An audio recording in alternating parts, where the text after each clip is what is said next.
Y después de que se independiza la nación de Israel, hay una profecía en Mateo 24, 32 al 34 que dice, de la higuera aprended de la parábola. Cuando ya su rama está cerca, sabemos que el verano se acerca. Así también cuando veáis todas estas cosas, no pasará esta generación sin que todas estas cosas acontezcan. Entonces vemos nosotros que de 1948 le agregamos una generación bíblica, de acuerdo al Salmo 90, son 80 años aproximadamente, échele pluma. Estamos muy cerca de que se cumpla esa generación profética del Señor Jesucristo, aunque no sabemos el día ni la hora, pero la Biblia nos manda que nosotros estemos pendientes. Tengo mucho eco en el sonido.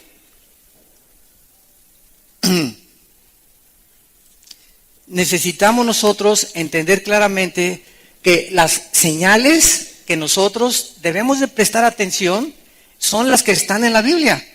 Y cuando vemos que en el 48 comienzan los ovnis y que el diablo dice en Apocalipsis 12 que le sabe que le queda muy poco tiempo, entonces es natural, ¿verdad?, que si dentro de los próximos días o meses millones de cristianos vamos a desaparecer, la gente, el mundo científico va a tener que dar una explicación. Se los llevaron los ovnis. Va a ser la única explicación, que los extraterrestres vinieron al mundo y se llevaron, y la aparición del anticristo puede ser también, ¿verdad?, relacionada con un extraterrestre por los poderes sobrenaturales. Vamos a hablar un poco más de esto esta mañana en Daniel capítulo 7, de los poderes sobrenaturales que el anticristo va a tener. Entonces vean ustedes la conexión, ¿verdad?, que existe entre por qué el fenómeno ovni, o sea, cuál es el intento de Satanás de estar haciéndonos creer que hay extraterrestres, y como demostramos ayer, claro que los hay, pero son ángeles caídos que tienen el poder de materializar la energía y de preparar el terreno y el escenario para la desaparición de millones de seres humanos que tendrá lugar dentro de muy poco tiempo en el planeta Tierra. Bueno, abrimos nuestra Biblia en esta mañana en Daniel capítulo 7, que es donde nos encontramos. Estamos estudiando el libro de Daniel.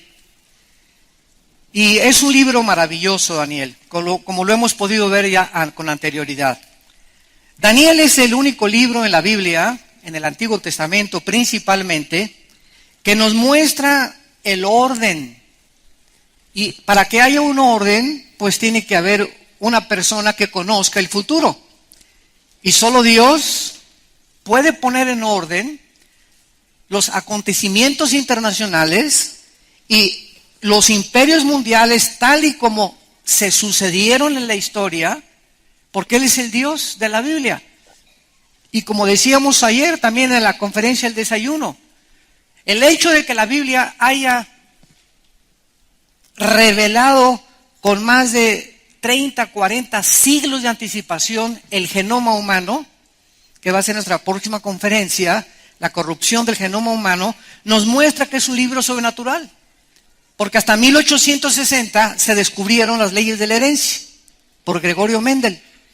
Y casi un siglo después, 1954, el doctor Crick y el doctor Watson descubren el ADN, el ácido desoxirribonucleico, para comenzar a experimentar y a descifrar a través de 4 letras la increíble y sorprendente información que cada una de nuestras células contiene. Entonces, las evidencias de la Biblia, ¿verdad?, son abrumadoras. Cuando yo oigo a un ateo, siempre le digo, ¿qué te hizo llegar a concluir que no existe Dios? Pues es que esto y el otro, ¿verdad? Es que un juez nunca puede emitir una sentencia sin tener evidencias para condenar a un sujeto. Y las evidencias son examinadas para ver si es culpable o es inocente. Así nosotros, como les digo yo a los ateos, ¿cómo se pueden ustedes atrever a concluir no hay Dios cuando no han examinado las evidencias? Y las evidencias que la Biblia nos muestra, científicas, genéticas, proféticas, históricas, arqueológicas, físicas, son sobrenaturales. La Biblia no pudo haber sido hecho por ningún ser humano. Y se adelanta el periódico de Mañana en la Mañana en sus descubrimientos científicos. Daniel pues nos pone en orden claramente el orden de los imperios mundiales desde el año 600 hasta la segunda venida de Cristo. Antes de Daniel solamente hubo dos imperios, el egipcio y el asirio. Pero en el año 583 el rey Nabucodonosor llega a Jerusalén y la sitia y se lleva cautivos a más de 50 a 100 mil judíos a Babilonia, que es ahorita Irak. Y de ahí en adelante Dios le revela, como ya lo vimos en el capítulo 2 a Daniel, que después de Babilonia o Irak vendrían los medos y los persas, que actualmente es Irán, la nación de Irán. En 1935 se le cambió el nombre de Persia a Irán por el Shah de Irán. Y después de los medos persas, dice la profecía de Daniel que vendrían los griegos. Alejandro el Magno venció a los medos y a los persas y a los 33 años murió en lo que es ahorita Irak. Y después de Alejandro el Magno vinieron los romanos, el imperio romano. Así que estos cuatro imperios que están repetidos en Daniel 7 a través de nombres de bestias, porque el Espíritu Santo, para poder ilustrarnos qué es lo que se encuentra detrás de cada imperio, lo sanguinario, la crueldad que existe de todos estos imperios del pasado, tuvo que escoger nombres de animales depredadores, de animales salvajes.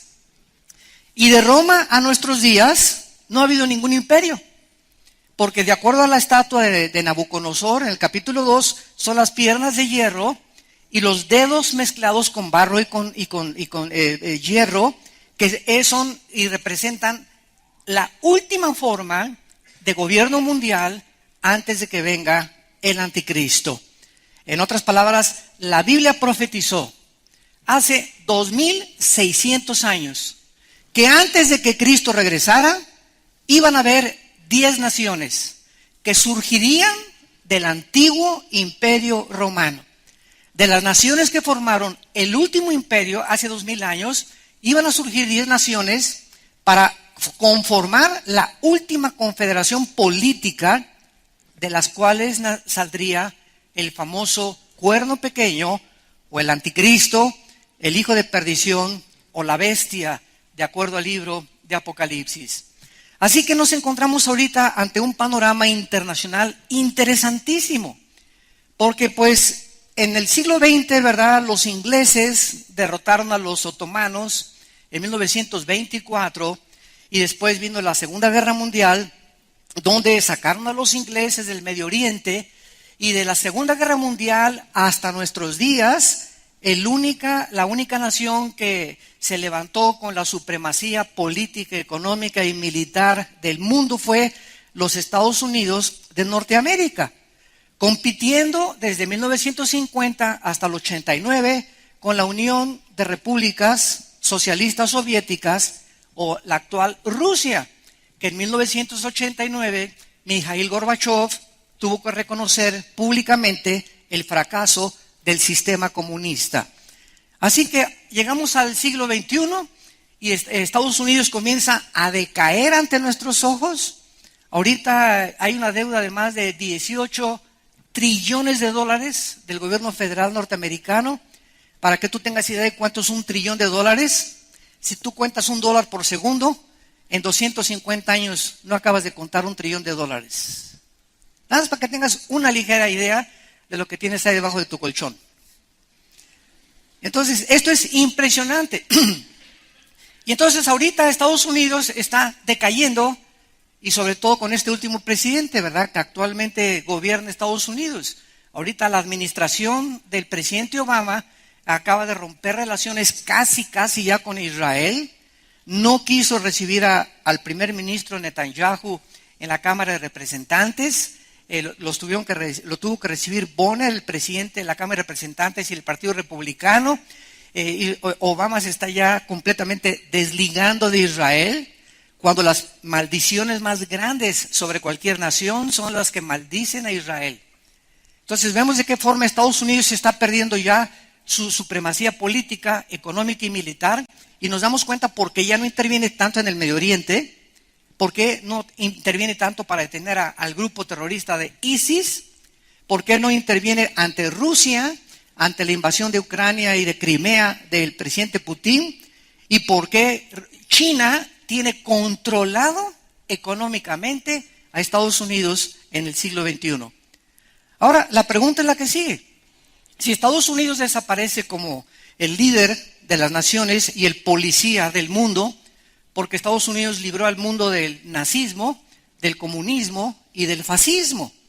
Así que si ya no hay este policía, si ya no hay alguien que le diga a la gente, pues ya no avances o no hagas esto, etcétera, etcétera, la pregunta es, ¿qué nación o naciones se van a levantar ahorita en el mundo, en este siglo que vivimos, en el siglo XXI, para tratar de poner orden en el mundo e impedir que Rusia avance sobre Europa, que Corea del Norte invade a Corea del Sur, que China comience a controlar todas las islas enfrente del Japón, que Sudamérica no se convierta en un continente completamente comunista, ¿verdad? Dictatorial en todas las naciones? ¿Quién va a poner el orden en este vacío de liderazgo que existe? La Biblia es muy clara y la Biblia profetizó que antes de que Cristo viniera no iba a ser Estados Unidos, ni Rusia, ni Francia, ni Alemania, sino 10 naciones, que se levantarían 5 de Europa y 5 del Medio Oriente, porque el antiguo imperio romano se dividió en Europa, Alejandría y Constantinopla en Turquía. Y aquí en el capítulo 7 de Daniel se nos muestra al principio del capítulo una guerra en el espacio donde están combatiendo 4 principados satánicos. Y sobre el mundo que está aquí abajo, en el mundo físico terrenal, estos principados están luchando por la supremacía también del gobierno del mundo aquí abajo en la tierra. Porque todo lo que pasa aquí abajo en la tierra es influenciado por el mundo espiritual invisible que nos rodea. Así que todas las revoluciones, golpes de Estado, grupos terroristas, ataques contra Israel, ataques contra el cristianismo, contra la Biblia, contra nosotros, todo tiene su influencia en el mundo espiritual. Y nosotros que aquí estamos, el pueblo y el ejército de Dios, somos los únicos que podemos luchar para impedir y avanzar el reino de Dios. Y estamos entre nosotros peleándonos, criticándonos, y ahí ya no voy porque me miró doña Chole muy fea en la iglesia, y porque no entiendo esto y el otro, sin conocer la palabra de Dios, sin presentar defensa, sin ganar las almas, sin estudiar entre semana con un discipulado, ni tomar en serio sistemáticamente la enseñanza de la palabra de Dios. Estamos como un ejército, ¿verdad?, en el desierto, quejándonos como en el Antiguo Testamento, y que tengo problemas muy grandes, y ay, hermano, ore por mí, y la hermana Chencha tiene 3 años que me pide que ore por ella, y en 3 años no ha podido superar los problemas que ella tiene. Y es increíble el estado espiritual en que se encuentra actualmente el pueblo de Dios. Y creo que debemos levantar ya nuestros ojos porque nuestra redención se acerca. Y llega el momento, ahorita estamos viviéndolo, en el que se está probando quiénes son del Barcelona y quiénes son del Real Madrid. Quiénes son de las Chivas y quiénes son de la América. Ya no va a haber nadie con una camiseta Águilas, Chivas. O traes la camiseta de un partido o traes la camiseta del otro. Tú no puedes estar de los dos. Tienes que decidirte a quién le vas y en qué equipo quieres vencer. Así que ya no puedes ser pues cristiano a la mitad y cristiano de veras. ¿Eres o no eres? Y ahorita es cuando se va a demostrar en este tiempo donde el Espíritu Santo está probando, refinando a los cristianos y sacando la maldad de las iglesias y manifestando los corazones de los seres humanos. En el capítulo 7 de Daniel, pues, dice el versículo 2 y 3, que Daniel miraba en una visión que tuvo en la noche. Y él relata que vio 4 vientos del cielo. Esta palabra vientos es la palabra hebrea roach, que se pronuncia roaj. La CH en el hebreo se pronuncia como J, y que es la palabra espíritus. En algunos lados se tradujo vientos, en otros lados se tradujo espíritus. Entonces aquí se tradujo, yo tengo la versión de 1960, se tradujo: vi 4 vientos del cielo combatían en el gran mar. Y el mismo contexto nos impide concluir pues de que eran vientos, ¿verdad? Porque el viento no está peleado con el otro viento. Entonces concluimos lógicamente, ¿verdad? Esta es una de las leyes de la hermenéutica. para poder interpretar sanamente las Escrituras, ver el contexto. Entonces aquí, de acuerdo a este contexto, concluimos, ¿verdad?, que son 4 espíritus que combaten en el cielo. Número 2, no pueden ser espíritus de seres humanos, porque la Biblia dice que cuando un ser humano se muere, nunca, jamás está vagando en pena, como los fantasmas o como las almas en pena, o como las almas de Guanajuato, como dice el dicho en México, almas en pena. No hay ningún espíritu de Cuauhtémoc ni de tu abuelita, ni te puedes comunicar con ningún muerto, porque todos los muertos, seres humanos, al descender a la tumba o se van al centro de la tierra, que está el Hades o el infierno todavía ahí, o inmediatamente ausentes del cuerpo, presentes en el Señor. Pero no hay ningún lugar intermedio, ni purgatorio, ni la cárcel preventiva para que puedas después pasar a la grande, ¿verdad? No hay nada de eso. Entonces, los únicos espíritus que están actualmente en acción en el mundo invisible son los espíritus de los ángeles caídos y los ángeles al servicio de Dios y los demonios. Los demonios no son los ángeles caídos, son los soldados rasos, los demonios, los que hacen el trabajo sucio, los que se meten a los animales, los que se meten a los cuerpos humanos. Los ángeles caídos no se pueden meter a un cuerpo humano. Se pueden materializar y tomar forma humana. Los demonios no lo pueden hacer. Los demonios es una descomposición monstruosa que hubo tal vez en el pasado de entes espirituales que tenían cuerpos y que cuando vino la maldición de Dios, la rebelión contra Dios, perdieron sus cuerpos, y estos sí son almas en pena. Andan buscando cuerpos para meterse, dice la Biblia, y descansar. Los demonios descansan cuando se meten a una fisura que tenga el ser humano en su cerebro. Ahí se meten inmediatamente y encuentran descanso en los animales o en los seres humanos. Muy bien. Entonces, estos 4 principados, había un pleito, ¿verdad?, sobre el gran mar. Y qué interesante que esto fue escrito hace 25 siglos aproximadamente. ¿Y qué es zona geográfica? En este momento, en marzo del siglo XXI, ¿qué es zona geográfica del mundo? Es donde ahorita se encuentra el más grande conflicto bélico. Precisamente en el lugar donde hace 25 siglos se encontraba Daniel, entre Siria e Irak. Ahorita el Medio Oriente es la zona geográfica más volátil que existe en el mundo, y el Occidente la más indefensa que existe en el mundo. Qué interesante que estamos comenzando a ver cómo se acomodan las piezas, porque es exactamente en esta área geográfica donde hay un pleito en el mundo invisible, donde ahorita está el ejército terrorista más cruel y sanguinario de la historia, más que los nazis, más que los fascistas, más que todos los que han existido, los vikingos, los hunos, todos los grupos que han existido. El grupo de ISIS se ha caracterizado por ser personas que ya no tienen alma.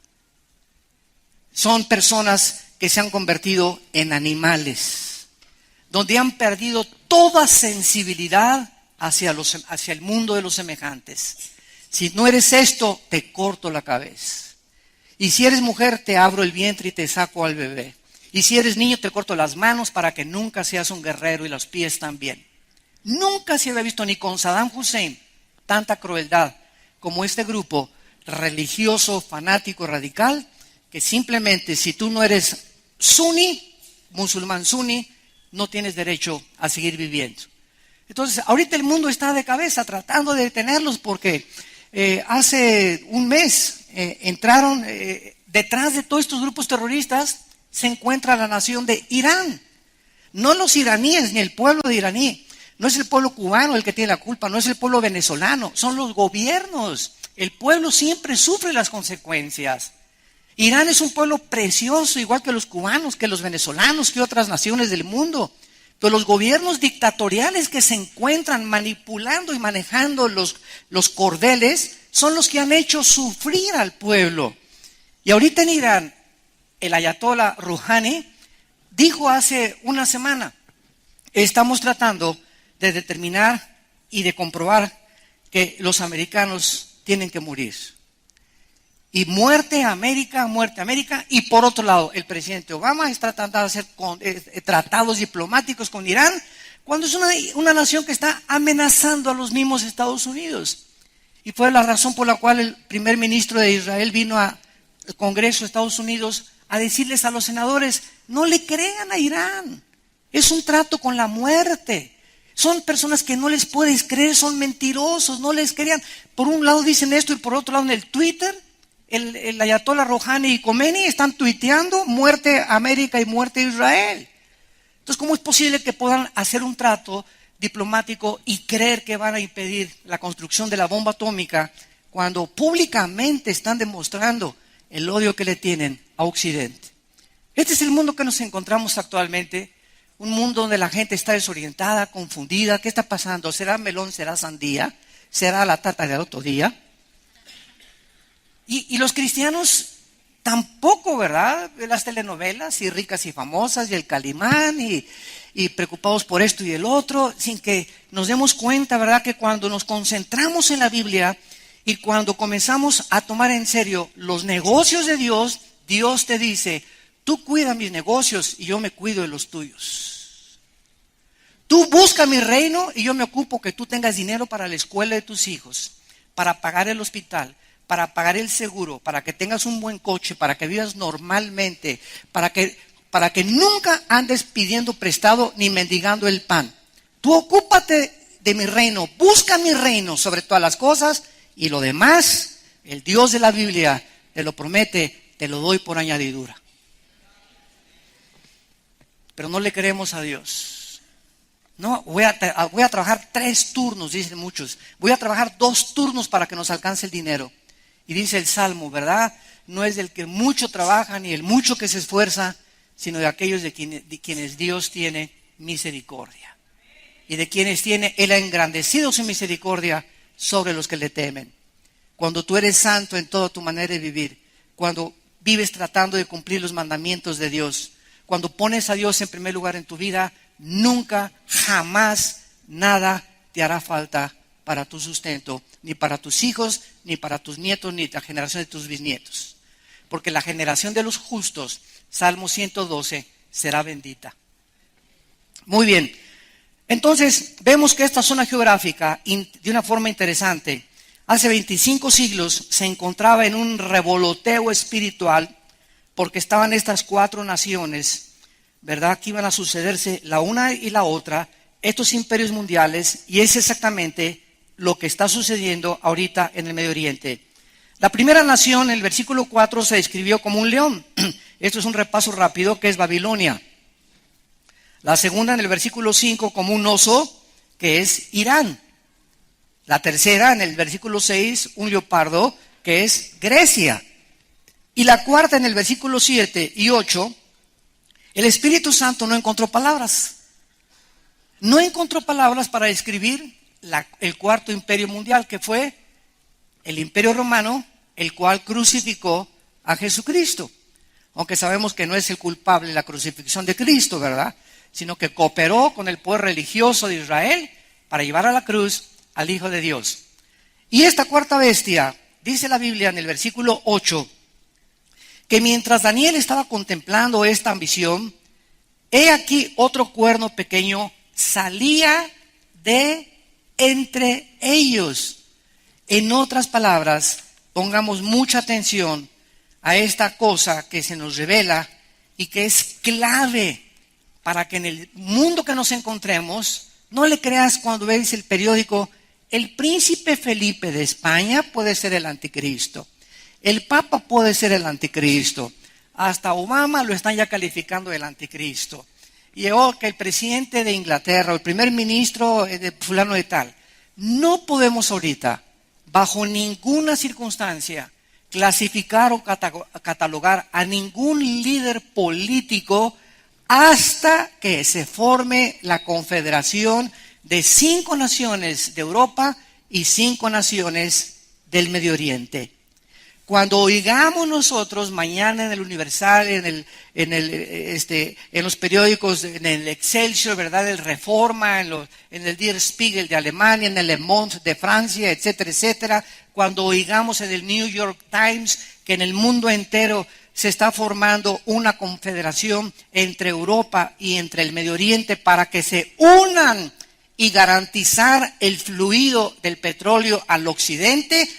Hasta que estas 10 naciones no se formen, no saldrá el anticristo. Porque es hasta que estén formadas las 10, que de ahí, dice el versículo 8, salió un cuerno pequeño entre ellos. O sea, el personaje del anticristo surgirá de esta zona geográfica donde estuvo el Imperio Romano hace 2000 años. Y algunos de ustedes que conocen la historia recordarán que el Imperio Romano conquistó casi toda Europa, el norte de África y parte del Medio Oriente, principalmente lo que es Irak y Siria. Y es interesante que el grupo de ISIS, dirigido por Bakr Baghdadi, que es el jefe de ISIS, acaba de declarar hace algunos meses que quiere desaparecer la frontera entre Siria e Irak. Quiere desaparecer la frontera para que Siria e Irak sea una sola conglomeración o un solo estado califato, del califa, y después irse contra Arabia Saudita y después irse contra la monarquía del rey Abdullah de Jordania. Y cuando ISIS conquiste y derroque las monarquías de Jordania y de Arabia Saudita, establecer el Estado Islámico cruel y sanguinario en el Medio Oriente para controlar el Medio Oriente. Gracias a Dios que de acuerdo a la Biblia esto no va a suceder, porque Arabia Saudita aparece en Ezequiel 38 y Jordania aparece cuando el anticristo conquista el Medio Oriente, que el anticristo perdona, y Daniel 11, 45 al 47 perdona a Amón y a Joab, que es Jordania moderna, por lo que sabemos que esto no va a suceder. ¿Cuántas cosas la Biblia nos revela, verdad? Y parecerían adivinanzas, ¿no? Y estás buscando tú ahí a los profetas en los astrólogos y buscando en la Ouija y en la bola de cristal y que tenían las cartas y que tenían las cartas tarot y que la mano y que el café turco, etcétera, etcétera. Y buscando, pues ahí hermano, tengo una profecía que el Señor me dio, pues escríbele 2 de Magdalena 3:1. Ya la profecía de Dios está completa. Dios no tiene nada que decirnos del futuro. Así termina Apocalipsis. Cualquiera que le agregue o cualquiera que le quite, las maldiciones del libro vendrán sobre esa persona. Así que ya no hay nada de que tuve una profecía y este y el otro, y te vas a casar con una muchacha que venga vestida de verde el próximo domingo a la iglesia, y te vas de esta iglesia van a salir ríos de agua viva, y Argentina para Cristo y México para Cristo, ¿verdad? Puras, yo le llamo marihuanadas. Porque ¿de cuál fumaron? No hay nada de eso en la Biblia, nada de eso. Es un avivamiento antes de que Cristo venga, al contrario. Antes de que venga Cristo se profetiza la apostasía de la iglesia. Y siempre habrá un remanente, en todos lados siempre habrá un remanente fiel de cristianos fieles hasta la muerte, pero nunca un avivamiento así de un país y que la iglesia va a conquistar, a establecer el reino de Dios cuando Cristo venga, que se llama la teología del reino actualmente, que es una herejía también. La iglesia no va a establecer nada, se nos manda impedir la maldad, pero no conquistar la maldad. A Cristo le preguntaron en Mateo 13, ¿arrancamos la cizaña? ¿Acabamos con la maldad de una vez? Y Cristo dijo, crecerá la cizaña y el trigo hasta el tiempo de la siega. Y el tiempo de la siega, Apocalipsis 14, es cuando los ángeles de Dios vengan a separar a las ovejas de los cabritos, no nosotros. Nosotros somos la sal de la tierra, nada más, y la luz del mundo. Y así alumbre nuestra luz mientras estamos con vida en este mundo. Muy bien. Esto es importante porque si no vamos a caer en especulaciones de que el anticristo es este y de que es aquello, etcétera, etcétera. Y este cuerno pequeño de Daniel 7, versículo 8, es el anticristo. La palabra anticristo solamente vamos a 1 Juan capítulo 2. Solo la usa el apóstol Juan. Ningún otro apóstol usa la palabra anticristo más que el apóstol Juan. Y dice en 1 Juan capítulo 2, versículo 18, hijitos, ya es el último tiempo, y según vosotros oísteis que el anticristo viene. Pregunta, si pusieron atención, ¿cuándo comenzaron los últimos tiempos?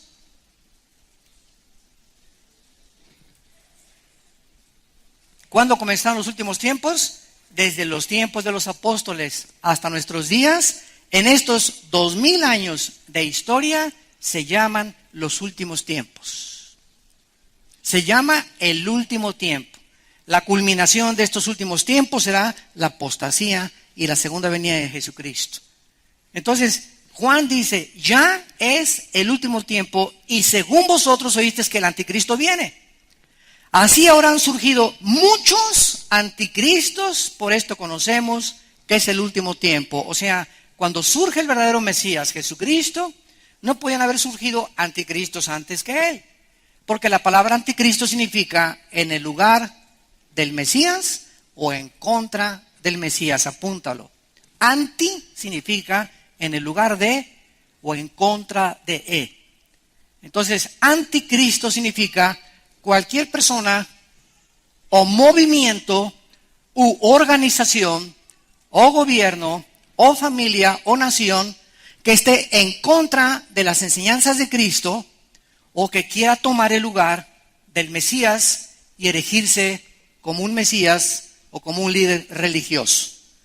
Entonces, este espíritu ya estaba desde los tiempos de Juan. ¿Quiénes eran los que tenían estos? ¿Quiénes poseyeron el espíritu del anticristo en tiempos de Juan? Los césares romanos. Nerón se hizo Dios, Calígula se hizo Dios y mandaron a adorar al pueblo de romano como si ellos fueran dioses, que los adoraban como dioses. O sea, se estaban poniendo en el lugar de Dios. Y este es el espíritu del anticristo, y así vemos a través de estos últimos 2000 años de historia, ¿cuántos líderes se han autonombrado dioses? ¿Cuántos líderes religiosos se han autonombrado dioses? Que ellos son los líderes, los que van a Jim Jones en 1978, era un pastor metodista, ¿verdad? Hijo de Moloch, que con el disfraz de cristiano, que se llevó a 1000 americanos a la Guyana, cerca de Venezuela, y ahí en 1978 los envenenó a todos. Anteriormente comenzó a decir que él era el padre de todos ellos y que las mujeres eran para él y todos los hombres le entregaron sus mujeres a este cuate. Y a los niños les ordenó que le dijeran también el padre, que él era el único papá de ellos. Y sin que se dieran cuenta, los fue cegando, hasta que murieron todos en Kool-Aid, echaron veneno al Kool-Aid, porque dijo que venía la guerra del Armagedón y que tenían que morirse antes de que vinieran a destruirlos. Entonces, David Koresh, en Waco, Texas, otro muchacho que ahí cerca de San Antonio, Texas, agarró un edificio inmenso y se comenzó a proclamar Dios también él, y llegaron los federales, los del FBI, y rodearon todo eso, ¿verdad? Y murieron quemados, se incendió todo, matando a los niños y a las mujeres, y muriendo él también quemado. Entonces vemos así toda la historia marcada de hombres que dicen, el anticristo, este hombre hace poquito, no me acuerdo cómo se llama, que ya se murió, gracias a Dios, ¿verdad? Que se presentaba en los púlpitos y venía una persona y decía, ahora, damas y caballeros, Jesucristo en persona. Se nombraba Jesucristo y tenía su página de internet. Ahorita hay otro movimiento en Estados Unidos muy fuerte que está entrando a Sudamérica, donde dice que el Espíritu Santo es mamá, que es mujer. Que es mujer el Espíritu Santo. Háganme ustedes el favor. Bueno, entonces, ¿estás en contra de Cristo o a favor de Cristo? Esa es la pregunta en esta mañana. Jesús dijo, el que no recoge conmigo, desparrama. ¿Estás con Cristo? Juntas con Él. Vives como Él vivió y lo sigues a Él. Pero no digas, creo en Cristo y tus acciones demuestran lo contrario, porque tienes el espíritu del anticristo. Tan sencillo como eso. Ahora ese espíritu prevalece en el mundo, pero hay un personaje que se va a llamar el anticristo, que es la obra de arte de Satanás, que es el que ya se va a proclamar en el mundo entero Dios, va a prohibir cualquier adoración a cualquier Dios, y él va a mandar marcar a las gentes con el 666. Esto ya será algo político, económico y militar dentro de los próximos años. Entonces dice Cristo, ¿verdad? Así han surgido muchos anticristos, dice Juan, por esto conocemos que es el último tiempo. Y dice el capítulo 4, versículo 3 de Juan también, primera de Juan, y todo espíritu que no confiesa que Jesucristo ha venido en carne, en otras palabras, cualquier grupo u organización o religión que niegue el nacimiento virginal de Jesús, que niegue el nacimiento virginal de Jesús, no es de Dios. Y este es el espíritu del anticristo, el cual ustedes han oído que viene y que ahora ya está en el mundo. O sea, hace 20 siglos, este espíritu ronda por las escuelas, por los gobiernos, por las familias, por los individuos, el espíritu del anticristo, hasta que tenga la culminación y se personifique en una sola persona. Ahora regresamos a Daniel y vemos a continuación que este hombre llamado el anticristo, nos brincamos hasta al capítulo 7, y vemos en el versículo 19 que Daniel, al ver toda esta visión de los imperios y del cuerno pequeño, lo que le llamó la atención a Daniel 7, 19, tuve el deseo de saber la verdad acerca de la cuarta bestia. Cuando Daniel vio esto hace 25 siglos, ¿verdad? Una bestia con 10 cuernos y un cuerno que salía, dijo Daniel, bueno, Dios mío santo, ¿qué es esto, no? Sí, a nosotros nos cuesta trabajo, teniendo ya el Apocalipsis y Zacarías para compararlos. Ahora imagínense a Daniel que no tenía la Biblia completa. Entonces Daniel quería saber esto. Y esta cuarta bestia dice que era tan diferente de las otras, espantosa en gran manera, que tenía dientes de hierro, uñas de bronce, y devoraba y desmenuzaba las obras con sus pies. Asimismo acerca de los 10 cuernos que tenía en su cabeza, y del otro, o sea del cuerno pequeño, que le había salido, delante del cual habían caído 3. Y este mismo cuerno tenía ojos y boca que hablaba grandes cosas y parecía más grande que sus compañeros. Vean ustedes que el anticristo, una vez que se formen la confederación de las 10 naciones, ya vimos que él no va a surgir hasta que no estén formadas las 10, va a derrocar a 3. Así va a comenzar el anticristo en los primeros 3 años y medio su gobierno político. Va a derrotar a 3 naciones. No sabemos si van a ser del Medio Oriente o van a ser de Europa, pero va a derrotar a 10 naciones. Y dice la Biblia en Apocalipsis 17 que él va a ser el octavo. El octavo va a ser el anticristo, el octavo rey o gobernante del mundo. Y más adelante dice que este mismo cuerno tenía ojos y boca que hablaba grandes cosas y parecía más grande que sus compañeros. Y veía yo que este cuerno, versículo 21, hacía guerra contra los santos y los vencía. Este hombre, el anticristo, va a odiar no a Buda, no a Mahoma, no al Dalai Lama, no a los dioses o líderes religiosos de otras religiones.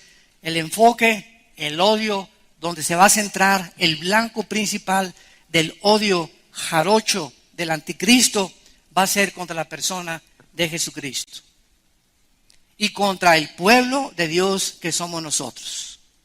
Durante 300 años, los primeros 3 siglos de la época cristiana, los césares romanos incendiaron, quemaron enteras humanas, los desgarraron con pinzas a los cristianos, los enterraban en su orín y en su excremento hasta que morían. Agarraban un muerto y lo amarraban con cadenas a uno vivo y así los dejaban en una cárcel para que la podredumbre del muerto infectara al vivo y muriera así, de esta manera tan cruel y sanguinaria. Todas estas cosas las hicieron en el nombre de Dios contra el cristianismo, hasta que el emperador Constantino, en el año 324 aproximadamente después de Cristo, absorbe el cristianismo, acaba las persecuciones y del año 324 hasta 1961, escucha esto, del año 324 hasta el año 1961, en el Segundo Concilio Vaticano, el Papa Juan XXIII, que ha sido de los mejores papas que Roma ha tenido, le dicen el Papa Bonachón, Juan XXIII es el primer papa desde el siglo III hasta 1961, es el primer papa que lee la Biblia. El primer papa en casi 18 siglos que abre la Biblia. Y cuando la abre, Juan XXIII dice,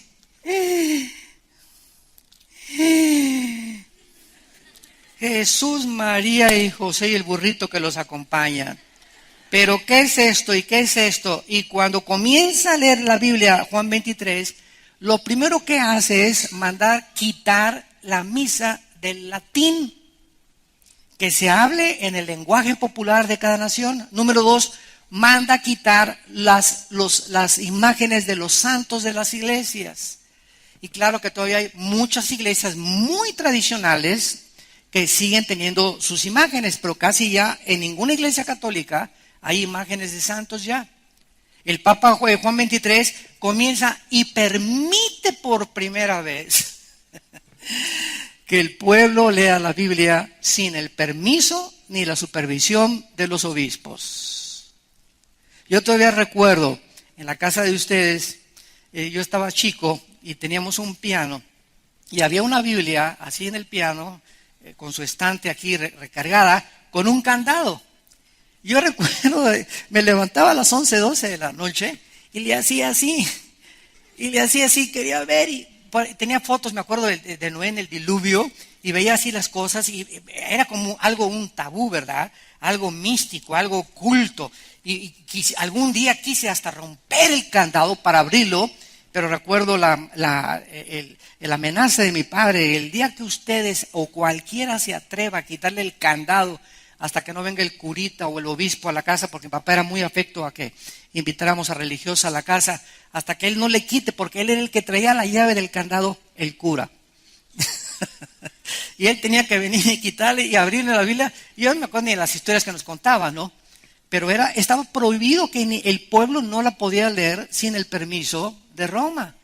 Y Juan XXIII quita eso y desde el 61 hasta nuestros días y 62, gracias a Dios, ¿verdad? Ahora los católicos leen la Biblia y tenemos miles de hermanos católicos que estarán con nosotros en el cielo, por la gracia de Dios. Porque cuando un católico se convierte, ¿verdad? Bueno, forzosamente con el tiempo el Espíritu Santo tarde o temprano le va a abrir el entendimiento, pero así cuando venga Cristo, va a haber católicos que no tuvieron la suficiente luz, pero aceptaron a Cristo como su Señor y Salvador, y va a haber cristianos que se van a quedar también aquí. Así que no te creas que porque estás en esta iglesia ya tienes la visa para poder entrar al otro lado. Tienes que demostrarle a través de tus acciones y de tus obras. Porque al que mucho se le dio, mucho se le pedirá. Y aquel que no conocía la voluntad de Dios y no se preparó, recibirá menos azotes. Muy bien.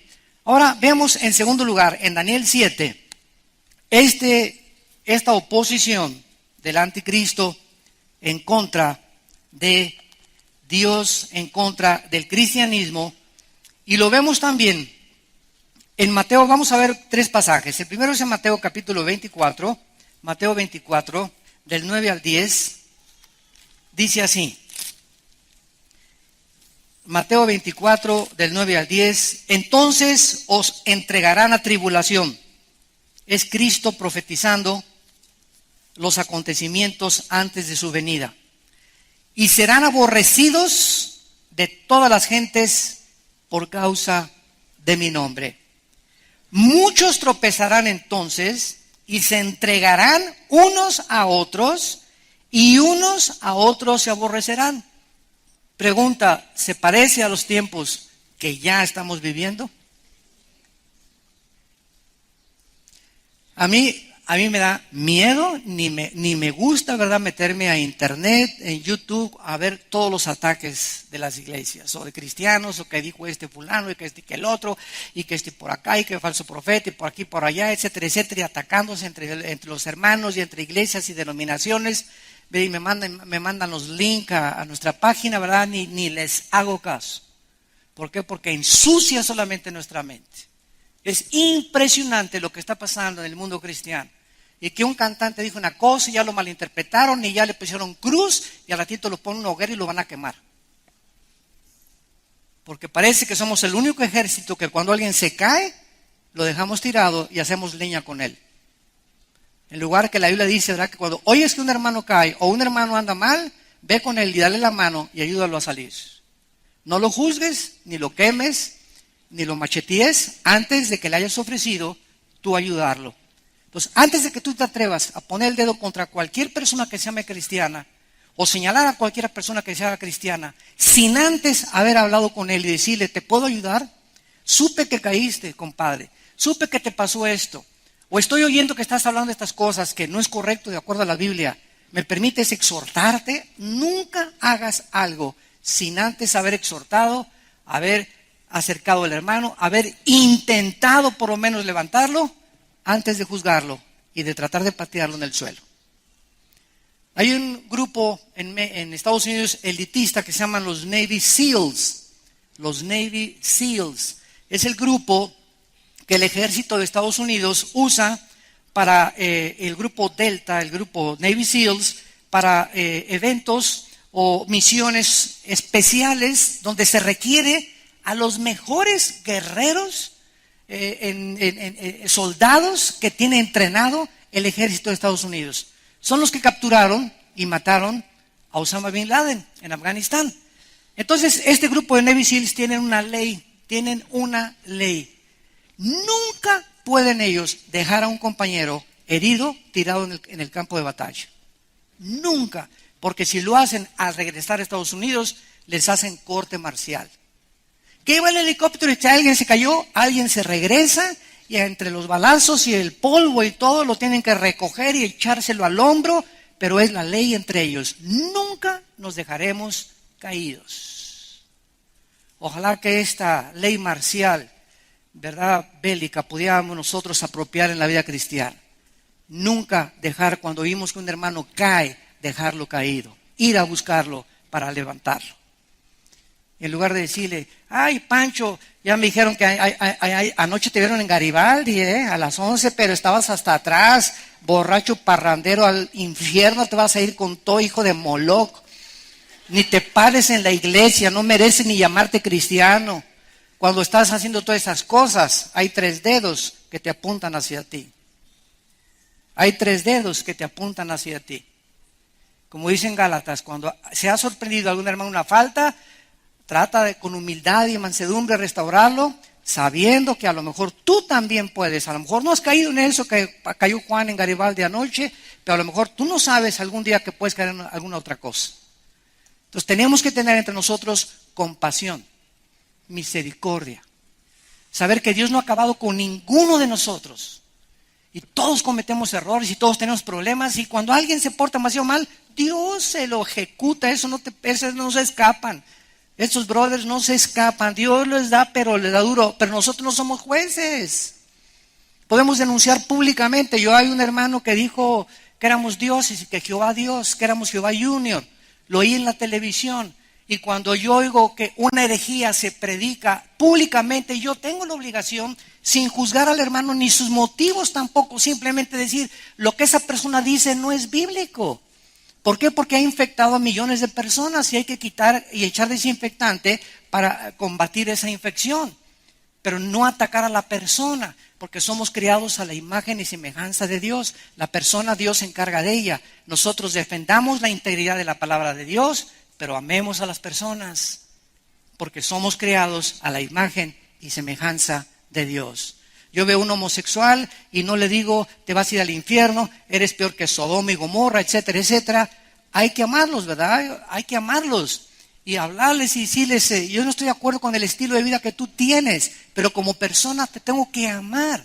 Y cuenta conmigo, si te puedo ayudar, te ayudo, ¿verdad? Pero no estoy de acuerdo con la forma en la que tú estás viviendo porque es desagradable ante los ojos de Dios.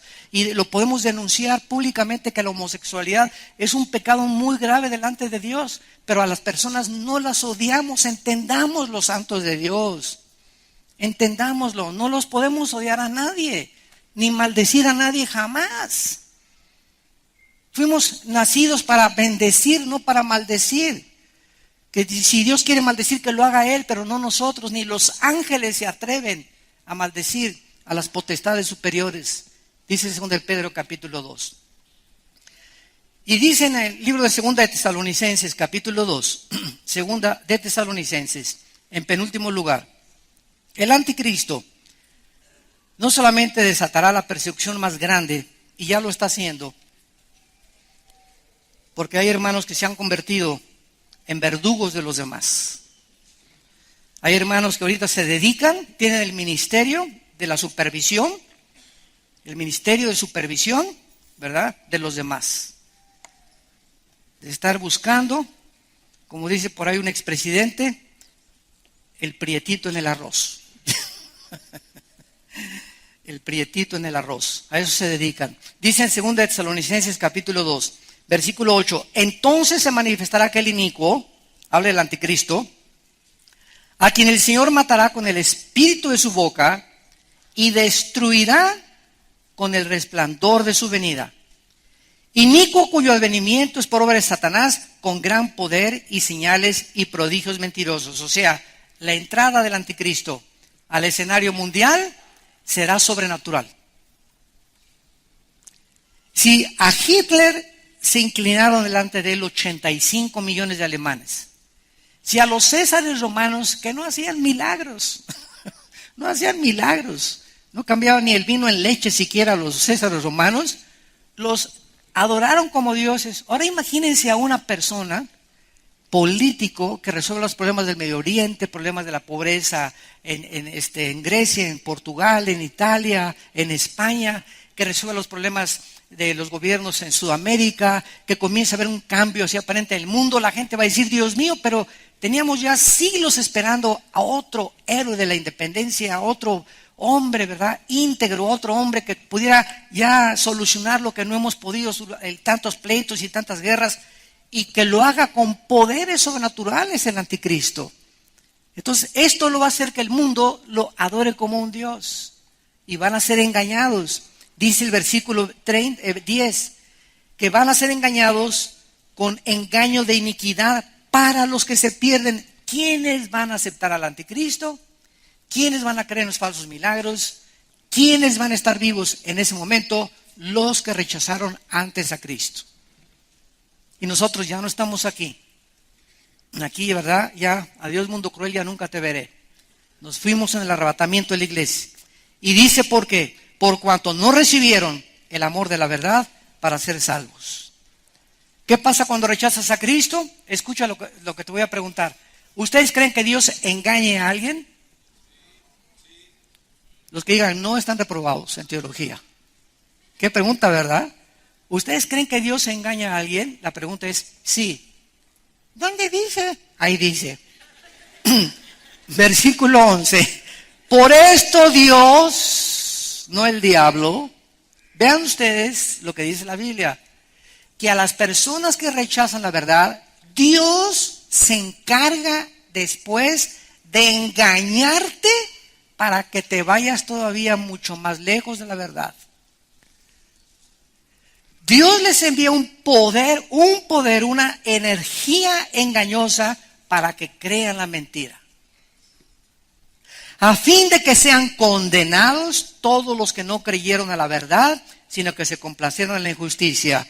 La tragedia más grande de una persona que rechace a Cristo y a la verdad es que esa persona va a ser abandonada por Dios. Y va a llegar un momento en el que cuando tú quieras arrepentirte o cuando tú quieras creer la verdad, no lo vas a poder hacer. ¿Por qué? Porque ya cuando llega ese momento, como el faraón de Egipto, el faraón de Egipto decidió, no te dejo salir, Moisés, no te dejo salir, Moisés, no te dejo salir. Solo Dios sabe cuando alguien ha llegado al límite de la paciencia de Dios. Y cuando alguien llega a ese límite, Dios le dijo a Faraón, ahora yo, Faraón, te voy a endurecer. Y Dios endureció a Faraón a propósito para hacer sus milagros y su gloria y mandar las plagas y glorificar su nombre. Usó la maldad de ese hombre para traer gloria a su pueblo. Cristo permitió que el diablo cometiera suicidio en la cruz. El diablo se suicidó al matar a Cristo, porque si el diablo hubiera sabido lo que hubiera pasado a los 3 días, no le hubiera tratado de quitar la vida a través de Judas. Pero vemos de qué forma la maldad se autodestruye a sí misma. Y el diablo el mal fue suicidado en la cruz, porque fue vencido él mismo con el propio mal. Oh, sabiduría de los caminos y del conocimiento de Dios. Cuán profunda es la manera en la que Dios piensa y cuán eternamente Dios nos ama. Padre, te damos gracias por tu palabra en esta mañana. Te damos gracias, Señor, por describirnos este panorama en el cual el mundo se encuentra involucrado en este tiempo al contemplar con nuestros ojos los acontecimientos internacionales a la luz de las Sagradas Escrituras. Jesús dijo, he aquí os lo digo todo, para que cuando suceda, se acuerden que se los dije antes, y para que ustedes sean mis testigos, que yo soy Dios, que no conozco ningún otro, y que nunca te dejaré y nunca te desampararé. Estaré con ustedes hasta el fin del mundo. No se turbe tu corazón ni tengas miedo de nada. De nada. En la casa de mi Padre hay muchas moradas. Voy a prepararles un lugar para que donde yo esté, tú estés conmigo muy pronto. Y si viniere y os tomare tu vida y te llevaré conmigo, podrás descansar eternamente y saber que valió la pena haber creído en el nombre del Hijo de Dios. Te damos gracias por este amor tan inmenso y eterno, Señor, y porque tú eres nuestra luz, nuestra salvación y nuestra fortaleza, de quien hemos de temer. Aunque un ejército acampe a nuestro alrededor, no temeré mal alguno, porque tú, el Dios del universo, mi fortaleza, mi escudo, mi salvación, estás conmigo. Nunca me dejarás ni me desampararás. Si tú en esta mañana, o ustedes que nos ven a través de la televisión, hay alguien que quiere invitar a Cristo a su vida por primera vez, hazlo con estas palabras. Ahí desde tu lugar, donde tú estés, enfrente hay un televisor, en la cárcel, en un bar, en tu casa, en tu cama, en la sala de tu casa, dile a Dios: Señor, te pido perdón por mis pecados. Creo que en la cruz Cristo pagó con su sangre por ellos. Creo que a los 3 días lo levantaste entre los muertos. Y por ello te pido, Jesús, porque creo que vives, que entres a mi corazón como mi Señor y Salvador. En el nombre de Jesús. Amén.